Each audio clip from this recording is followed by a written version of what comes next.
మే 10వ తేదీ అక్షయ తృతీయ రాబోతుంది. అయితే ఈ అక్షయ తృతీయలోపు ఈ కథల్ని వింటే చాలు, దరిద్రం తొలగిపోతుంది, అదృష్టం పడుతుంది, లక్ష్మీ కటాక్షం కలుగుతుంది, మీకన్నీ శుభాలే కలుగుతాయి. మరి అక్షయ తృతీయలోపు ఏ కథలు వినాలో ఇప్పుడు ఈ వీడియోలో తెలుసుకుందాం. అక్షయ తృతీయ ఎంతో మహిమాన్వితమైన రోజు. ఈ రోజు ఏ పని చేసినా అది అక్షయం అవుతుంది. అంటే చెడు పనైనా లేక మంచి పనైనా అది అక్షయమైన ఫలితాన్ని ఇస్తుంది. చాలామంది అక్షయ తృతీయ రోజు బంగారం కొంటూ ఉంటారు. ఈరోజు బంగారం కొనొచ్చు, కానీ అప్పు చేసి మరీ బంగారం కొంటే ఇంకా అప్పుల పాలవుతారు. నిజానికి అక్షయ తృతీయ రోజు బంగారం కొనమని ఏ శాస్త్రాల్లో కూడా రాయబడి లేదు. అక్షయ తృతీయ రోజు బంగారం దానం చెయ్యమని చెప్పారు, కానీ కొనమని చెప్పలేదు. అసలు ఎటువంటి బంగారంలో కలిపురుషుడు ఉంటాడో తెలిపే ఈ పురాణ కథను ఒక్కసారైనా వింటే చాలు, మీరు పట్టిందల్లా బంగారం అవుతుంది. బంగారంలో కలిపురుషుడు ఉంటాడని, అందుకే బంగారం ఇంట్లో తక్కువ ఉంచుకోవాలని చెప్తూ ఉంటారు. బంగారం ఎక్కువగా ఉండకూడదని అంటూ ఉంటారు. బంగారంలో కలిపురుషుడు ఉంటాడు అన్న మాట నిజమే, కానీ అవినీతి ద్వారా వచ్చే బంగారంలోని కలిపురుషుడు ఉంటాడు. దేనికి సంబంధించిన కథ పురాణాల్లో ఉంది. పూర్వకాలంలో జరాసంధుడు కాలభైరవ పూజ చేస్తూ రాజులందరినీ ఓడించి వారి దగ్గర ఉన్న బంగారమంతా కూడా తీసుకుని ఆ బంగారానికి వారి రక్తంతోనే అభిషేకం చేశాడు. ఇలా బంగారాన్ని సేకరించిన జరాసంధుడు ఆ బంగారంతో ఒక కిరీటం తయారు చేయించుకుని తన దగ్గరే ఉంచుకున్నాడు. ఆ తర్వాత జరాసంధుణ్ణి భీముడు చంపేస్తాడు. అప్పుడు భీముడు ఈ కిరీటాన్ని చూసి ముచ్చటపడి తీసుకుంటాడు. ఆ కిరీటాన్ని తన కోశాగారంలో ఉంచుతాడు. ఆ తర్వాత పరీక్షిత్ మహారాజు రాజ్యాన్ని పాలిస్తాడు. పరీక్షితుడు చాలా ధర్మబద్ధంగా ఉండేవాడు. ప్రజలకు ఎటువంటి కష్టం రాకుండా చూసుకునేవాడు. ధర్మబద్ధంగా రాజ్యాన్ని పరిపాలిస్తున్న పరీక్షిత్ మహారాజు యొక్క దేశంలో ఒకరోజు ఒక గోమాత ఏడుపు వినిపించింది. గోమాత పక్కనే ఒంటె కాలితో ఉన్న ఎద్దు ఆ గోమాతను చూసి ఎందుకు ఏడుస్తున్నావు అని ఊరడిస్తూ ఉంది. ఆ గోమాతే భూమి, ఎద్దు ధర్మదేవత. దీంతో పరీక్షిత్ మహారాజు వాటి దగ్గరకు చేరుకున్నాడు. ఎందుకు ఏడుస్తున్నావు అని గోమాతను అడిగాడు. అప్పుడు గోమాత ఇలా పలికింది, ఎద్దుకు 3 కాళ్ళు విరిగిపోయి ఒక కాలే మిగిలి ఉంది. కలిపురుషుడు కలియుగంలోకి ప్రవేశించాడని, ఎద్దు కాళ్ళను నిర్దాక్షిణ్యంగా విరిచాడని చెప్పింది గోమాత. ఆ మాటలు విన్న పరీక్షిత్ మహారాజు ఎద్దుతో, నిన్ను ఎవరు హింసించారు? ఎవరికి అపకారం చేయని నీ కాళ్ళు ఎవరు విరగ్గొట్టారు అని పలుకుతాడు. ఎవరు నీ కాళ్ళను విరగ్గొట్టారో వారు ఎవరైనా కాని అతడి భుజాలు విరగ్గొడతాను అన్నాడు పరీక్షిత్ మహారాజు. అప్పుడు ఎద్దు ఇలా సమాధానం చెప్పింది, క్రోధావేశుడై రాజులా కనిపించే ఒక కఠినాత్ముడు కర్ర పట్టుకుని మేము ఏడుస్తూ ఉన్నా కనికరం లేకుండా కొట్టాడు. నా కాళ్లను అతనే విరగ్గొట్టాడు అని జవాబు చెప్పింది ఎద్దు. అతనే కలిపురుషుడు అని పరీక్షిత్ మహారాజుకు తెలిసింది. దాంతో పరీక్షిత్ మహారాజు కలికి శిక్షను విధించాడు. అప్పుడు కలి ఇలా పలికాడు, ఇది కలియుగం కాబట్టి నేను ఖచ్చితంగా భూమిపైకి రావాల్సిందే. నేను ఎక్కడ ఉండాలి, ఎక్కడ ఉంటే నువ్వు అక్కడికి వచ్చి చంపుతానంటే ఎలాగా? నేను ఎక్కడ ఉండాలో నువ్వే చెప్తే అక్కడ మాత్రమే ఉంటాను అంటాడు కలిపురుషుడు. అప్పుడు కలి నివాసం ఉండడానికి జోదశాలను, మద్యపానాన్ని, వ్యభిచారాన్ని, గృహహింస జరిగే చోటు అనే 4 స్థలాలను ఇస్తాను అన్నాడు పరీక్షితుడు. తన పాలనలో ప్రజలు ఈ 4 చోట్లకి వెళ్లరు అనే నమ్మకంతో మాట ఇస్తాడు మహారాజు.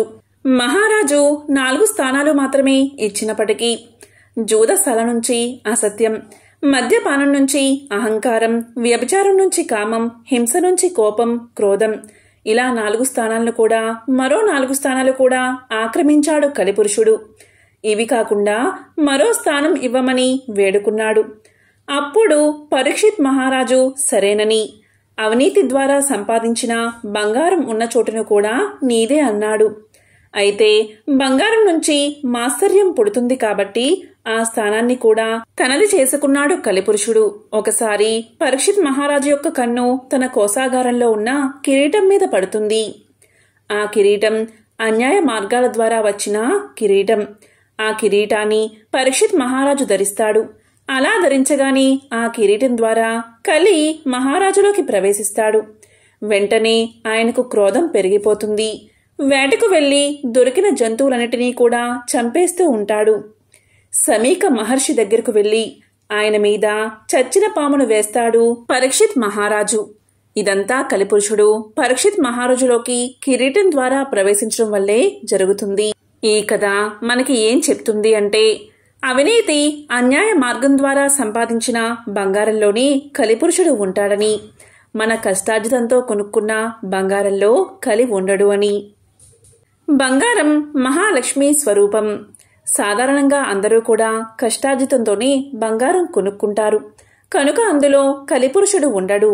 అలా కాకుండా బంగారం దొరికినప్పుడు తాకట్టు పెట్టిన బంగారం తీసుకున్నా, అలాగే పెద్దల నుండి వస్తున్న బంగారాన్ని అన్యాయంగా లాక్కున్నా ఆ బంగారం ద్వారా కలిపురుషుడు వస్తాడు. కాబట్టి మనం కొనుక్కునే కష్టార్జితంగా సంపాదించే బంగారంలో కలిపురుషుడు ఉండడు.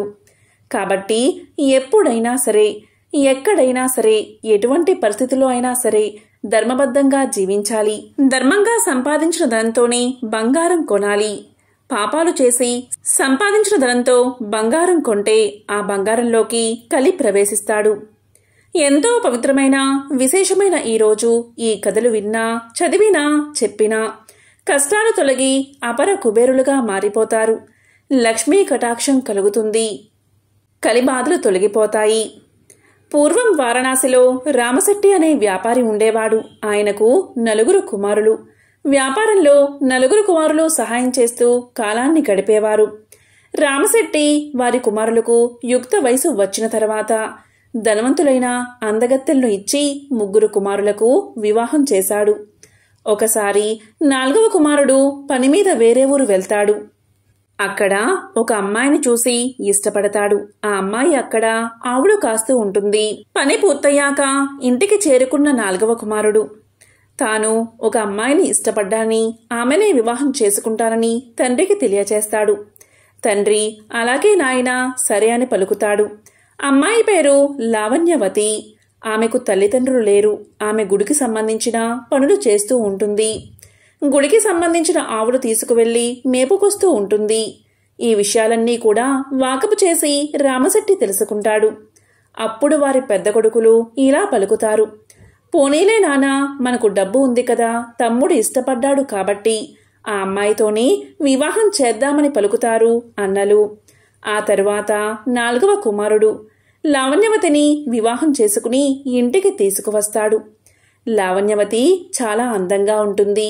అందంతో పాటు చక్కని మనసు కూడా కలిగింది. లావణ్యవతి అత్తా మామల దగ్గర భయభక్తులతో ఉంటూ అందరి దగ్గర మంచి పేరు తెచ్చుకుంటుంది.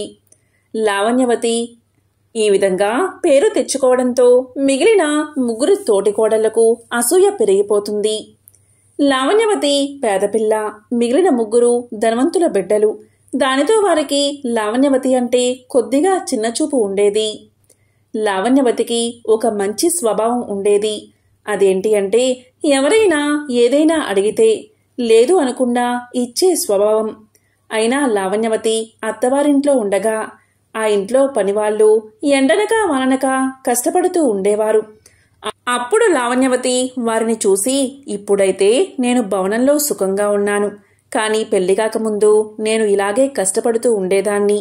మండుటెండలో పనిచేసేదాన్ని. అప్పుడు ఆ సమయంలో ఒక గొడుగు ఉంటే బాగున్ను కదా అనుకునేదాన్ని.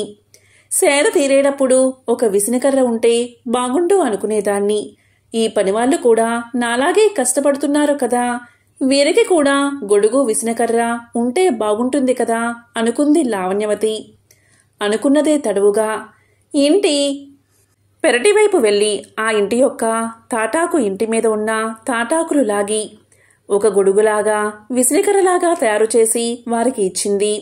ఇంటికి ఉన్న తాటాకులన్నీ కూడా అలా రకరకాలుగా తయారు చేసి అక్కడ పనిచేసే వారందరికీ ఇస్తూ ఉండేది. అత్తామామలు ఏమో ఇదేంటి ఇంటి మీద తాటాకులన్నీ కూడా ఏమైపోతున్నాయి, ఎటుపోతున్నాయి అనుకునేవారు. కొంతకాలానికి ఇంట్లోవారు లావణ్యవతి తాటాకులు తీస్తుందని గమనించి లావణ్యవతిని గట్టిగా దెబ్బలాడి ఇటువంటి పనులు చేయకూడదని మందలించారు. అలాగే వాళ్ళ ఇంట్లో బోలెడంత గోసంపద ఉండేది. ఆ గోవుల యొక్క పాలు తీయడం లేదా కడగడం వంటి పనులన్నీ కూడా పనివాళ్లు చేస్తూ ఉండేవారు. కానీ లావణ్యవతి ఎవరికీ తెలియకుండా పాలు తాగడం కోసం గోవుదూడల యొక్క తాళ్లు విప్పేసి తల్లి గోవుల దగ్గరకు వదిలేసేది. ఈ విషయాన్ని కూడా ఇంట్లో వాళ్ళు గమనించి లావణ్యవతితో ఇలా దూడలను వదిలేస్తే మనం పాలు ఎలా తాగుతాం అని మళ్లీ మందలించారు. అంతేకాదు, మండుటెండలో పనివాళ్లు పనిచేస్తూ ఉంటే లావణ్యవతికి జాలివేసి వంటగదిలోకి పరుగున వెళ్లి పెరుగంతటినీ కూడా చిలికి మజ్జిగ చేసి పనివాళ్ళందరికీ కూడా ఇస్తూ ఉండేది. అదేవిధంగా రామిశెట్టి వ్యాపారస్తుడు కదా, ఆ రామిశెట్టి దగ్గరకు ఎవరైనా డబ్బులేనివారు వచ్చి మా దగ్గర డబ్బులు లేవు, ఏమైనా సరుకులు సాయం చేయండి అని అడిగితే రామిశెట్టి వాళ్ళు అస్సలు సహాయం చేసేవారు కాదు. అప్పుడు లావణ్యవతి రహస్యంగా వారిని పెరటివైపు రమ్మని పిలిచి సరుకులు, డబ్బులు, ఇంట్లో ఉన్న వస్తువులు ఇచ్చేది. ఎవరు ఏ సహాయం అడిగినా ఇంట్లో వారికి తెలియకుండా ఆ సహాయం చేసేది. చాలా కాలం ఈ విషయాలన్నీ కూడా ఇంట్లో వారు గమనించలేదు. కానీ ఎప్పటికైనా నిజం బయటపడుతుంది కదా, ఆ విధంగా కొన్నాళ్లకు ఇంట్లో వారికి ఈ విషయం తెలిసింది. తోటి కోడళ్ళు లావణ్యవతిని బాగా కనిపెట్టి వారి అత్తగారికి చెప్పేశారు. అందరూ కలిసి లావణ్యవతిని తిట్టి అసలు నువ్వు వంటింట్లోకి వెళ్లడానికి వీలులేదు అని చెప్పారు. ఆ సమయంలో తోటికోడళ్ళు అత్తగారితో ఈ అమ్మాయి ఒంటి మీద నగలు ఉంచితే అవి కూడా దానం చేస్తుంది అని పలకడంతో అత్తగారు లావణ్యవతితో నగలు తీసేయమని చెప్తుంది. అలా లావణ్యవతి ఒక్క ముక్కుపుడక ఉంచుకుని మిగిలిన నగలన్నీ కూడా అత్తగారికి ఇచ్చేస్తుంది. ఒకసారి ఒక చిన్న వ్యాపారి రామశెట్టి ఇంటికి వచ్చి మా అమ్మనాన్నలకు బాగోలేదు, నాకు కొద్దిగా ధనమివ్వండి అని కోరగా ఆ ఇంట్లో వారందరూ తిరస్కరించారు. ఒట్టి చేతులతో తరిమి కొట్టారు. ఇదంతా విన్నా లావణ్యవతి అతన్ని పెరటివైపు పిలిచి తన ముక్కుకు ఉన్న ముక్కుపుడక ఇచ్చి దీంతో మీ అమ్మానాన్నలకు వైద్యం చేయించండి, తినడానికి ఏదైనా కొనుక్కోండి అని చెప్పి పంపుతుంది. ఇదంతా కూడా తోటికోడళ్ళు చూసేస్తారు. అప్పుడు ఆ ముగ్గురు తోటికోడళ్ళు అత్తగారితో చెప్పి అందరూ కలిసి లావణ్యవతిని చీపురుతో కొడతారు. నువ్వు ఈ ఇంట్లోని పిల్లవు, ఇంట్లోని వస్తువులన్నీ దానాలు చేసేస్తావా అని తిడతారు. దీంతో లావణ్యవతి ఏడుస్తూ గదిలోకి వెళ్లిపోతుంది. తిండి కూడా తినకుండా పడుకుంటుంది. తన బాధను చెప్పుకోవడానికి భర్త కూడా ఉండడు. పొరుగురికి పని మీద వెళ్తాడు. ఇక లావణ్యవతి అలా ఏడుస్తూ పడుకుంటుంది. తెల్లవారిన తర్వాత లావణ్యవతి లేచి చూడగా గదంతా కూడా బంగారం, వజ్రాలు, వైడూర్యాలు, రాసులతో నిండిపోయి ఉంటుంది. లావణ్యవతి శరీరం మీద దెబ్బలు కూడా మటుమాయమి అయిపోతాయి. లావణ్యవతి మంచి పట్టుచీరలు, నగలు శరీరం మీదకి వచ్చేస్తాయి. కానీ ఇదంతా ఎలా జరిగిందో ఆమెకు అర్థం కాదు. బయటకు వెళ్తే అత్తగారు ఇంత బంగారం ఎక్కడిది అని కొడతారేమో అనే భయంతో బయటకు కూడా వెళ్ళదు. ఆ గదిలోనే అలా ఉండిపోతుంది. ఆ విధంగా ఒకరోజు గడిచిపోతుంది. లావణ్యవతికి ఆకలి వేస్తుంది. కానీ పక్కకు తిరిగి చూస్తే ఆశ్చర్యంగా పలహారాలు ప్రత్యక్షమవుతాయి. వాటి తింటుంది లావణ్యవతి. తీరా మరనాడు పొరుగురు వెళ్లిన భర్త ఇంటికి వచ్చేస్తాడు. అతను వచ్చి గది తలుపు తీయగాని ఆయన ఆశ్చర్యపోతాడు. ఇదేంటి ఇంత బంగారం ఎక్కడి నుంచి వచ్చింది అని అడుగుతాడు. అప్పుడు లావణ్యవతి ఇవన్నీ ఎలా వచ్చాయో తనకు తెలియదని సమాధానం చెప్తుంది. ఇక ఇంట్లో అందరికీ బంగారం గురించి తెలిసిపోతుంది. అప్పుడు అత్తగారు తోటికోడళ్ళు ఆశ్చర్యపడి ఇదేదో మాయలాగా ఉంది, మన గురువుగారిని అడిగి తెలుసుకుందామనుకుని ఊరి పొలిమేరలో ఉన్న గురువు దగ్గరకు వెళ్తారు. జరిగిందంతా తెలియచేస్తాడు. అప్పుడు గురువు తన దివ్య దృష్టితో చూసి ఈ అమ్మాయి తనకున్నదంతా కూడా ఎప్పుడూ దానం చేస్తూ వస్తుంది. నిర్మలమైన మనసుతో ఈ అమ్మాయి బంగారం ముక్కుపుడకను కూడా దానం చేసేసింది. ఆ దానమిచ్చింది అక్షయ తృతీయ రోజున. అక్షయ తృతీయ రోజు చేసే దానం అక్షయ ఫలితాన్ని సంక్రమించేలా చేసింది. ఈ ఫలితం వల్లనే బంగారం, వజ్రాలు, వైడూర్యాలు వచ్చాయని గురువుగారు తెలియచేశారు. ఇక తోటి కోడళ్ళు, అత్తగారు లావణ్యవతి యొక్క కాళ్ళ మీద పడి క్షమించమని వేడుకున్నారు. దీంతో లావణ్యవతి అందరినీ క్షమించి ఆ కుటుంబమంతా కూడా ధనధాన్యాలకు లేటు లేకుండా దానధర్మాలు చేస్తూ జీవించసాగారు. చివరకు లావణ్యవతి మోక్షాన్ని పొందుతుంది. కాబట్టి ఈరోజు బంగారం కొండం కాదు, దానంగా ఇవ్వాలి. ఇలా రవ్వంత బంగారాన్ని దానమిచ్చినా కొండంత ఫలితం లభిస్తుంది. అసలు అక్షయ తృతీయ గురించి పురాణాల్లో చెప్పిన వివరణ ఇలా ఉంది. అక్షయ తృతీయ గురించి శ్రీకృష్ణుడు ఇలా చెప్పాడు. పూర్వం దరిద్రుడు, సత్యవంతుడు, దేవగురువు, జనభక్తుడు అయిన కోమటి ఉండేవాడు. ఇతను వైశాఖ మాస శుక్లపక్ష మహత్యాన్ని పెద్దల ద్వారా విని అక్షయ తృతీయ నాడు గంగా స్నానం చేసి ఇంటికి వచ్చి దేవ పూజ చేసి లడ్డూలు, విసనకర్రలు దానం చేశాడు. ఆ కోమటి తర్వాత జన్మలో కుసుమతి నగరంలో ఒక ధనవంతుడైన క్షత్రుని ఇంటిలో పుట్టాడు. ఆ జన్మలో కూడా అతడు దాన నిరతిని వీడలేదు. ఎంతగా దానం చేస్తున్నా అతని సంపద క్షయం కాకుండా అక్షయం అవుతూనే ఉంది. అంతా అక్షయ తృతీయ యొక్క వ్రతాచరణ ప్రభావం వల్లనే అని ధర్మరాజుకు శ్రీకృష్ణుడు తెలియచేశాడు. అక్షయ తృతీయ రోజే శివానుగ్రహంతో కుబేరుడు సంపదలకు రక్షకుడిగా నియమితుడయ్యాడు. శ్రీ మహావిష్ణువు లక్ష్మీదేవిని వివాహం చేసుకున్న మంచి రోజు కూడా ఇదే. అందుకే ఈరోజు లక్ష్మీదేవిని బంగారంతో అలంకరించి పూజిస్తారు. ఇలా పూజించడం వల్ల సిరి సంపదలు కలుగుతాయని నమ్మకం. అదేవిధంగా పవిత్ర గంగానది భూమిని తాకింది కూడా అక్షయ తృతీయ రోజే అని నిరుపేదైన కుచేలుణ్ణి శ్రీకృష్ణుడు కలుసుకున్న రోజు కూడా అక్షయ తృతీయ అని పురాణాలు చెబుతున్నాయి. వ్యాస మహర్షి వినాయకుడితో మహాభారతం రాయడం కూడా మొదలుపెట్టింది ఈ రోజేనట. వనవాసం చేస్తున్న పాండవులకు సూర్య భగవానుడు అక్షయపాత్ర ఇచ్చింది కూడా ఈ అక్షయ తృతీయ రోజే. అంతేకాదు, కటిక దారిద్ర్యం అనుభవిస్తున్న ఓ పేదరాలి ఇంట జగద్గురువు ఆది శంకరాచార్యుల వారు కనకధర స్తోత్రం చేసిన రోజు కూడా ఇదే. అంతేకాదు, అన్నపూర్ణాదేవి తన అవతారాన్ని స్వీకరించిన రోజు అక్షయ తృతీయే. అదేవిధంగా సింహాచలం దివ్యక్షేత్రంలో సింహాద్రి అప్పన్న నిజరూప దర్శనం ఈరోజే జరిగిందని, ఉత్సవం ప్రారంభమయ్యే రోజు అక్షయ తృతీయ అని పురాణాలు చెబుతున్నాయి. కాబట్టి ఎంతో పవిత్రమైన విశేషమైన అక్షయ తృతీయ రోజు లక్ష్మీదేవి వివాహ కథను ఒక్కసారైనా వింటే చాలు, సకల ఐశ్వర్యాలు సిద్ధిస్తాయి, కోటి జన్మల పుణ్యం వస్తుంది. ఒకనాడు అత్రి కుమారుడైనటువంటి దూర్వాస మహర్షి భూమండలమంతా సంచరిస్తూ ఉన్న సమయంలో ఆయనకు ఒక విద్యాధర స్త్రీ కనిపిస్తుంది. ఆమె చేతిలో సువాసనలు వెదజల్లుతున్న అందమైన పూలమాల ఉంది. దాన్ని చూసి ముచ్చటపడ్డ దుర్వాసుడు తనకిమ్మని కోరతాడు. దాంతో ఎంతో సంతోషంగా ఆ విద్యాధర స్త్రీ తన చేతిలోని మాలను దుర్వాసుడికి ఇస్తుంది.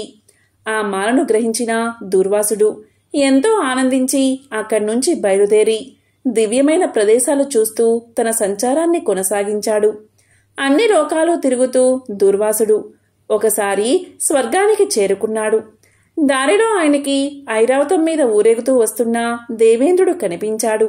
దూర్వాసుడు వెంటనే తన తల మీద ధరించిన పూలమాలను ఐరావతం మీద కూర్చున్న ఇంద్రుడి మీదకు విసిరేశాడు. ఇంద్రుడు దాన్ని అందుకుని అంతే వేగంతో తన ఐరావతం మీదకు తిరిగి విసిరాడు. ఆ మాల ఐరావతం యొక్క కుంభస్థలాన్ని అలంకరించి కైలాసం మీద ఉన్న గంగలాగా కనిపించింది. తన తల మీద పడి ఉన్న ఆ పూలమాల యొక్క సువాసన ఏనుగు యొక్క నాసికాగ్రానికి చేరింది. ఆ పూల వాసనకు మత్తెక్కిన ఐరావతం తన తొండంతో దాన్ని తీసి నేలకేసి కుట్టింది. అది చూసిన దుర్వాసుడికి ఆగ్రహం కలిగింది. తాను ఎంతో గౌరవంతో సమర్పించిన పూల హారాన్ని దేవేంద్రుడు ఏనుగు మీదకి నిర్లక్ష్యంగా విసిరేస్తాడా? ఎంత పొగరు దేవేంద్రుడికి అని భావించాడు దుర్వాసుడు. వెంటనే ఇలా పలికాడు, దేవేంద్ర, నీకు మదం ఎక్కువైంది. లక్ష్మీప్రదమైన నేనిచ్చిన పూలమాలను ధరించకుండా నిర్లక్ష్యంగా విడిచిపెట్టావు. కనీసం పూలమాలను ఇచ్చినా నన్ను అభినందించలేకపోయావు. నీ పాపానికి గాను త్రిభువన సామ్రాజ్య సంపద నశించుగాక. నీ పాలనలో ఉన్న ముల్లోకాలు లక్ష్మీహీనమైపోగాక అని శపించాడు దుర్వాసుడు. దుర్వాసుడి శాపం విన్నాక ఒక్కసారిగా ఇంద్రుడి కళ్ళు తెరుచుకున్నాయి. తాను చేసిన అపరాధమేమిటో అతనికి తెలిసి వచ్చింది. వెంటనే ఏనుగు దిగి దుర్వాసుడి కాలపై పడ్డాడు. ఎంత వేడుకున్నా పరమ కోపిష్టి అయిన దుర్వాసుడు ఇంద్రుణ్ణి కనికరించలేదు. అతని ప్రార్థన ఏమాత్రమూ వినకుండా అక్కడ్నుంచి వెళ్ళిపోయాడు. ఇక చేసేది లేక ఇంద్రుడు తన అమరావతికి తిరిగి బయలుదేరాడు. దుర్వాసుడి శాపం ఫలించడం ప్రారంభమైనది. దేవేంద్రుడి పాలనలో ఉన్న అన్ని లోకాల్లో సంపదలు కరిగిపోతున్నాయి. ఎక్కడా యజ్ఞయాగాలు కొనసాగడం లేదు, తపస్సులు చేయడం లేదు, దాన ధర్మాలు లేవు. ఇలా ప్రపంచమంతా తేజోహీనంగా మారిపోయింది. అన్ని రకాలుగా లోకాలన్నీ కూడా అంధకారంగా మారిపోయాయి. ఇదే తగిన సమయంగా భావించారు దానవులు. బలహీనులై తేజోవిహీనులుగా మారిపోయిన దేవతల మీద దాడి చేశారు. వారి దాడికి తట్టుకోలేక దేవతలంతా తమ తమ లోకాలను విడిచి పారిపోయారు. ఈ విధంగా దానవుల దాడి నుంచి తప్పించుకున్న దేవతలంతా ఒకే చోటుకు చేరి ఈ కష్టాల నుంచి గట్టెంకించగలిగేవాడు శ్రీహరి అని తీర్మానించుకున్నారు. వెంటనే అందరూ కలిసి సామూహికంగా శ్రీహరిని చేరి ఆయన్ని శరణు వేడుకున్నారు. దేవతల బాధలు విన్న శ్రీహరి వారిని ఓదార్చి ఇలా పలికాడు. దేవతలారా, మీరు చింతించకండి. ముందు మీరంతా వెళ్లి దానవులతో సంధి చేసుకోండి. మీరు వారు కలిసి క్షీరసాగరాన్ని మదించండి. మీకోసం మందర పర్వతాన్ని కవ్వంగా వాసుకి సర్పాన్ని తాడుగా చేసుకోండి. నేను మీకు సహాయంగా ఉంటాను. ఈ విధంగా అమృతం ఉద్భవిస్తుంది. దీన్ని తాగడం వల్ల మీరు అమిత బలాన్ని పొంది అమరులు అవుతారు. ఇక వెళ్లి వెంటనే పని ప్రారంభించండి అని చెప్పి పంపిస్తాడు శ్రీహరి. శ్రీహరి మాట ప్రకారం దేవతలు మందర పర్వతం వాసుకి సర్ప సహాయంతో క్షీరసాగరాన్ని మదించడం ప్రారంభిస్తారు. ఈ మదనంలో మొదటగా సుర పూజిత అయినటువంటి కామధేనువు ఆవిర్భవించింది. దాన్ని చూసి దేవతలు దానవులు ఇద్దరూ కూడా ఎంతో ఆనందించారు. దాన్ని దేవతలు గ్రహించారు. తిరిగి మదనం ప్రారంభమైనది. కొద్దిసేపటికి ఆ సముద్రంలో నుంచి మత్తుగొలిపే చూపులతో వారుని శక్తి పుట్టింది. ఆమె ఆకారాన్ని చూసి దేవతలు తిరస్కరించగా దైత్యులు ఎంతో ఆనందంతో ఆమెను స్వీకరించారు. తరువాత పారిజాత వృక్షం ఆవిర్భవించి దేవతల నందనవనంలో స్థిరంగా నిలిచిపోయింది. దాని తర్వాత 60 కోట్ల అప్సరగణాలు ఆవిర్భవించారు. పుణ్యజీవులైన వారంతా దేవదానవుల చేత గౌరవించబడ్డారు.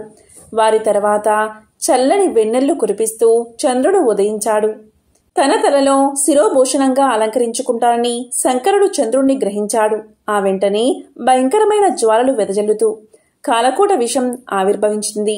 దాన్ని చూసి దేవదానవులిద్దరూ కూడా భయపడిపోయారు. అందరి ప్రార్థనలు విన్న పరమేశ్వరుడు ఆ విషాన్ని తన కంఠంలో ధరించాడు. అందువల్లే ఆయన గరళ కంఠుడు అయ్యాడు. ఆయన తాగగా మిగిలిన గరళాన్ని అక్కడే ఉన్న నాగులు తాగాయి.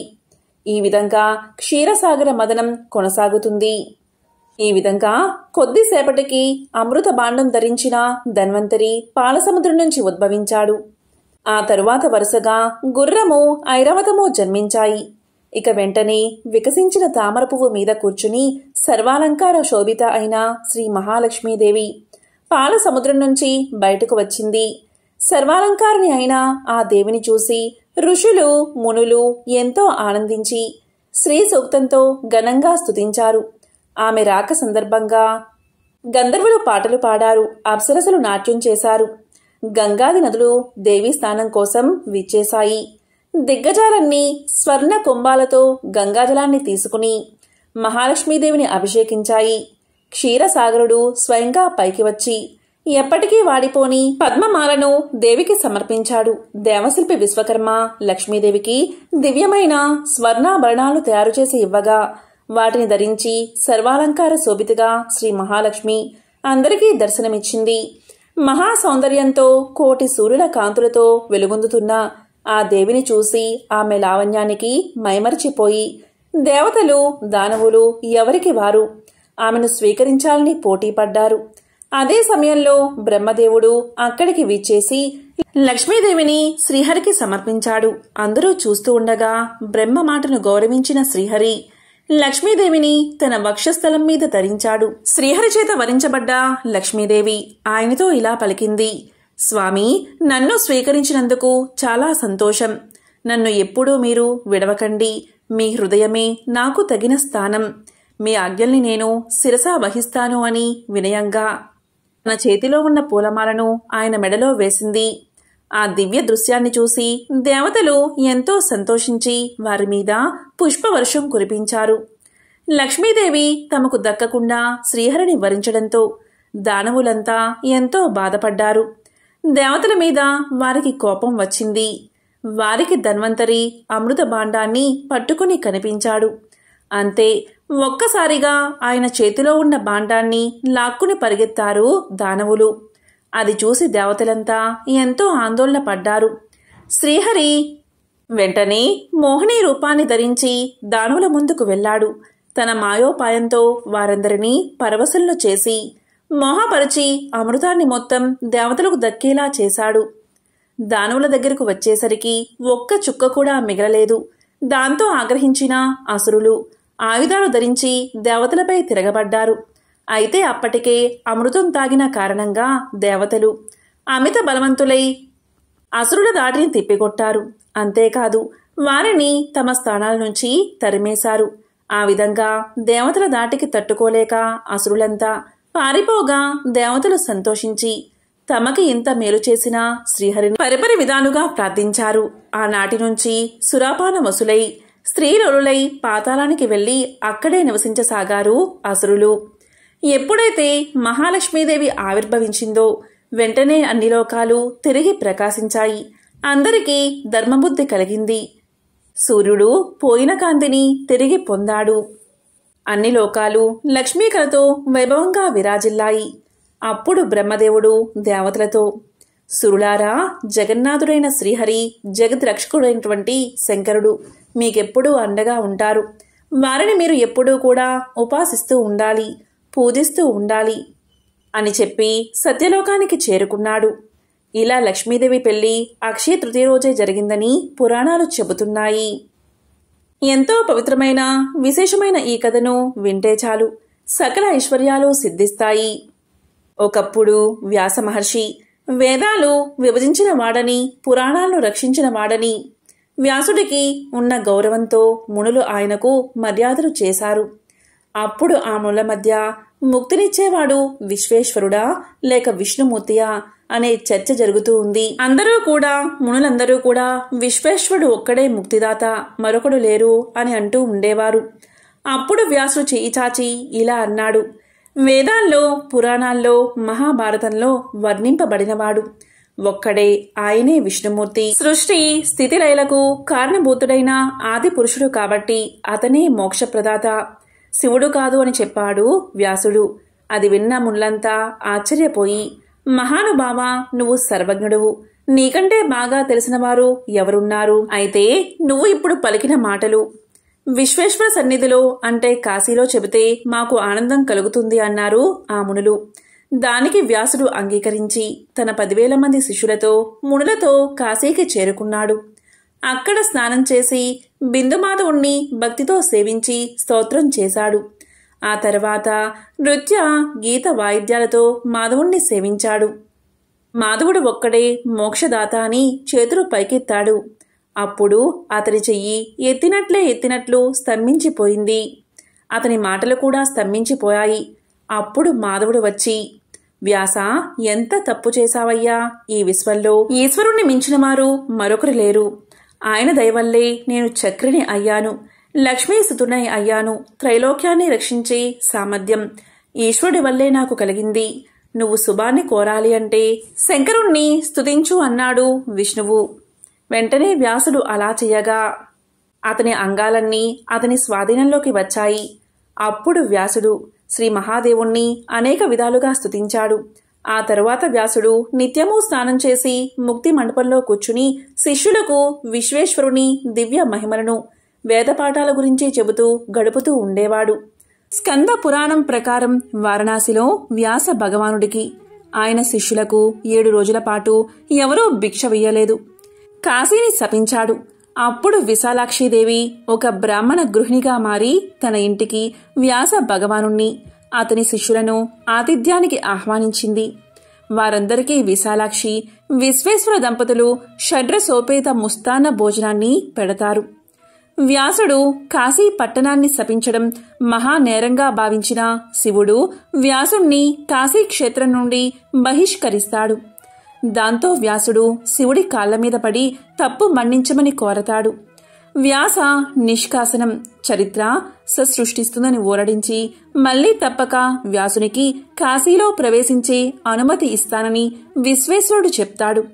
ఎంతో పవిత్రమైన విశేషమైన ఈ కథలను అక్షయ తృతీయ రోజు విన్నా, చదివినా, చెప్పినా, వినిపించినా జన్మల పాపాలు తొలగి కోటి జన్మల పుణ్యం వస్తుంది. సకల శుభాలు కలుగుతాయి. ఓం నమః శివాయ. ఓం నమో నారాయణాయ.